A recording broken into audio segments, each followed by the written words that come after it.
Bonjour Alain Madelin, ancien ministre, bien sûr, président du groupement d'intérêt public pour l'éducation numérique en Afrique. Et vous avez présenté hier donc vos objectifs. C'est quoi finalement ce groupement d'intérêt public pour l'égalité numérique avec l'Afrique? C'est de permettre à l'Afrique d'avoir Internet partout comme en Europe? Non, pas ça du tout. Non. C'est né d'une rencontre d'un défi, atteindre les objectifs du millénium en matière d'éducation en Afrique. C'est-à-dire scolariser tous les enfants d'Afrique d'ici 2015. Défi extraordinaire. Et puis d'une idée qui était au service de l'éducation de masse, est-ce qu'on ne peut pas mettre l'éducation numérique qui commence à peine en France, l'Angleterre est un peu plus en avance, mais ça commence dans les pays riches du Nord. Mais est-ce qu'on ne peut pas faire un peu comme on l'a fait pour le téléphone? Hop, on saute et on passe tout de suite à la génération d'après. Et c'est ça qui est intéressant. Alors l'éducation numérique, qu'est-ce que c'est? L'éducation numérique, c'est pas l'ordinateur pour chaque gamin, c'est pas la vie sur Internet. J'imagine que dans les tribus africaines, l'éducation numérique, c'est un enseignant qui, au lieu d'avoir son bon vieux tableau noir, comme en Afrique, où il écrit à la craie le matin avant que le cours commence quelques éléments parce qu'il n'y a pas de manuel scolaire, a au fond un énorme écran géant d'ordinateur sur lequel il peut faire apparaître les ressources les plus riches, des exercices interactifs où les enfants viennent écrire au tableau et puis c'est une fenêtre ouverte sur le monde. Or, cette technologie-là, on commence à l'avoir dans les pays riches. Et puis, on a été capable de faire la même technologie, mais low cost. Et non plus un tableau, mais carrément un mur géant. C'est important ça, le mur géant. Oui. Parce qu'en Afrique, souvent, on a des classes de 100, 150 élèves. Il faut que tout le monde voit. Qu'est-ce que ça va, avant de dire comment on va le faire, mais qu'est-ce que ça peut changer à la Madelin réellement? Parce que le tableau noir, c'était sympa. Oui, c'était sympa, sauf que pour des enfants qui n'ont pas de manuel, etc. Et puis, en plus, maintenant, l'éducation, elle est moderne. On mélange des tas de médias, des tas d'exercices interactifs. On apprend beaucoup mieux avec un tableau interactif. Juste un exemple, en France, 99% des enseignants français, qui sont assez difficiles en général, qui ont essayé le tableau blanc interactif, disent on ne peut plus s'en passer. Donc c'est un outil de travail pour l'enseignant. Nous mettons l'enseignant au cœur. Nous faisons l'enseignant assisté par ordinateur. Alors non seulement on donne le tableau, on équipe des écoles. Les écoles officielles, des écoles du secteur non formel ou communautaire. Dans quel pays d'Afrique? On a un premier programme de 5000 classes. Tous les pays sont concernés? Alors, j'ai deux pères fondateurs qui sont le Sénégal et le Mali, mais Burkina, Madagascar, et même, c'est pas tout à fait notre objet, mais on a fait ça à Haïti. À Haïti, ça marche de façon assez extraordinaire parce qu'ils en avaient besoin au moment de la reconstruction. Donc, on donne le matériel. C'est matériel pas cher. On propose à des communes françaises qui ont un jumelage avec l'Afrique ou qui souhaiteraient en avoir un, d'équiper une école. Et puis surtout, on donne aux enseignants les moyens de fabriquer leurs propres programmes ou des programmes tout faits sous Creative Commons, c'est-à-dire qu'ils peuvent être reproduits librement, modifiés, échangés, tout ça gratuitement.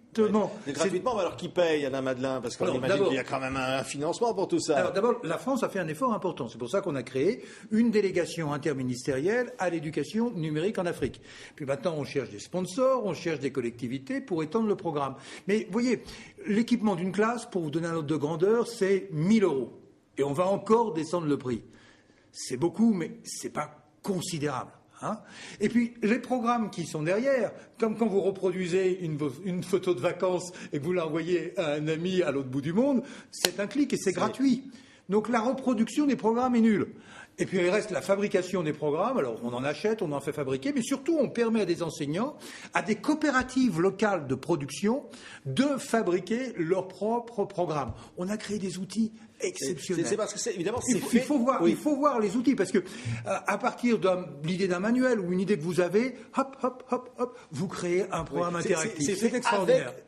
C'est fait avec les Africains. Oui, c'est fait avec les Africains. Amène comme pas ça, du tout. Complet. C'est fait avec les Africains pour les Africains. Ce sont leurs programmes et c'est eux qui les confectionnent. Je fais un rêve, c'est qu'à la vitesse où on va et à la vitesse à laquelle les Africains s'approprient ces outils. Je crois que dans 18 mois, ils vont être devant la France. Oui. Ils vont être devant la France. Pourtant, Alain Madelin, l'Afrique aujourd'hui, c'est une image de guerre, c'est une image évidemment que nous renvoie notamment la Côte d'Ivoire. Cette image-là de l'Afrique, vous la récusez? Vous dites parce que c'est celle que nous renvoie l'actualité. Moi, je suis un africano-optimiste, donc vraiment, je crois à l'Afrique depuis toujours. Mais il faudrait que vous fassiez un reportage. Vous pourriez voir un quart de touristes aller dans un village au nord Mali, pour autant qu'on puisse encore aller au nord Mali, et vous verriez sous une tente une classe numérique qui est beaucoup plus moderne que la classe des enfants de ces touristes en voyage dans le Nord Mali. Oui. C'est ça qui est extraordinaire. Donc la modernité, oui, on peut, ce qu'on appelle le leapfrog, hein, c'est le saut de grenouille. C'est-à-dire qu'on peut immédiatement passer à l'éducation du futur. Le low cost le permet, le numérique le permet. Et puis l'éducation, c'est le plus beau des biens. C'est un bien public. C'est pas une marchandise, quoi. Et donc le fait pour beaucoup d'enseignants français de participer par exemple à ce programme, c'est quelque chose de très mobilisateur. À l'origine d'ailleurs, on a fait quelque chose de bien avec une association qui est présidée par Gaby Cohn-Bendit, le frère de Daniel Cohn-Bendit, qui a des enseignants qui sont des enseignants retraités français. On leur a donné des tableaux blancs interactifs pour aller faire des écoles de bidonville, des écoles de nuit, des écoles de rue, pour montrer que c'était pas un outil de riche, mais que c'était un outil pour les pauvres. C'est ça qui est intéressant. C'est-à-dire que l'éducation numérique, on va faire en sorte que ça ne soit pas le privilège des riches, mais que ça soit une chance pour les pauvres. Et pour tous les pauvres, c'est-à-dire que vraiment il y a l'alphabétisation, il y a tous les besoins en matière d'éducation. C'est-à-dire qu'il n'y a pas. Et au-delà de ça, je vais dire Alain Madelin, je disais, vous êtes ancien ministre des économies et des finances, grand argentier de la France. Qu'est-ce qui vous amène aujourd'hui, on le voit bien, cet enthousiasme qui vous dit, vous avez une mission à accomplir pour l'Afrique. Parce que le président de la République me l'a demandé d'abord, donc j'essaie de bien faire ma mission. Parce que ensuite je crois à l'Afrique, puis je crois à ce mariage des nouvelles technologies, du progrès, de la générosité. Enfin, c'est une alchimie très très intéressante. Alors, pour faire ça, juste un dernier point. On n'a pas besoin d'Internet, parce que les programmes, ils sont sur l'ordinateur. Donc, un ordinateur, un mur interactif, tout ce qui va avec, 1 000 €. Mais, et tous les programmes, des centaines de milliers d'euros de valeur de programmes donnés à l'enseignant. Pas besoin d'Internet, mais j'ai besoin de l'électricité. J'ai besoin d'électricité. Pour l'instant, on pense que dans 2 ans, 3 ans, avec des petits panneaux solaires, on va réussir à mettre ça n'importe où. C'est pour ça que pour l'instant, et c'est ce que nous présentions hier au maire d'Île-de-France, un modèle un peu plus lourd dans lequel on ajoute une unité avec des panneaux solaires pour fabriquer de l'électricité. Et pendant qu'on y était, puisqu'on avait de l'électricité, on rajoutait un VSAT, on mettait le téléphone et on mettait une trousse de télésanté, c'est-à-dire tout le progrès clé en main dans des endroits très pragmatique. Voilà. Et effectivement, tous ceux qui nous écoutent, et en Afrique notamment, les professeurs, etc., les instituteurs vont pouvoir se dire... On va obtenir quelque chose. Là, on peut vous contacter ou contacter, évidemment. On est dans l'action immédiate. Ce programme, pour bien montrer que c'est une appropriation africaine, nous l'avons appelé Sankoré. Sankoré, tous vos téléspectateurs ne savent pas que Sankoré, c'est le nom d'une des premières universités au monde, contemporaine d'Oxford et de la Sorbonne, mais qui était à Tombouctou, au Mali.